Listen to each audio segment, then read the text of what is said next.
Welcome to this explainer. We're conquering domain 2 for the GH-600 exam. Let's dive into the heaviest section. This domain is literally 25% of your exam. So mastering these concepts, yeah, absolutely critical. We're going to lock down those points by seeing exactly how agents safely operate from the inside out. Here's the blueprint. We're talking tokens, MCP servers, registries versus allow lists, and finally firewalls. We'll start at the inner circle of trust, execution contexts. Remember, least privilege is the name of the game. The exam totally tests this. Never grant repo-wide write access when a branch-scoped token does the trick.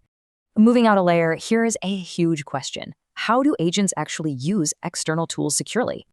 They use the Model Context Protocol, or MCP.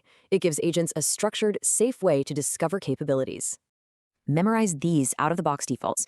GitHub Remote MCP is strictly read-only, and Playwright is scoped locally to localhost.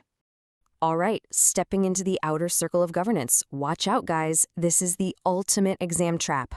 Registries are just the menu. They don't enforce security.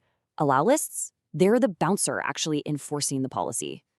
You gotta memorize this processing order. Allow lists are always checked after registry discovery, but before the tool call. Finally, we hit the moat.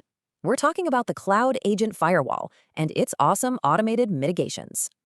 Built-in protections restrict internet egress. They even strip hidden HTML characters to actively block nasty prompt injection attacks. Don't forget this crucial safety rule. Agents absolutely do not automatically inherit your repository CI secrets. Okay, let's lock in some final rapid-fire trivia for your exam day strategy. Ready? The absolute maximum character limit for an agent's prompt body is exactly 30,000 characters. Also, 28 days. That is the exact expiration timer for any unused Copilot memory facts.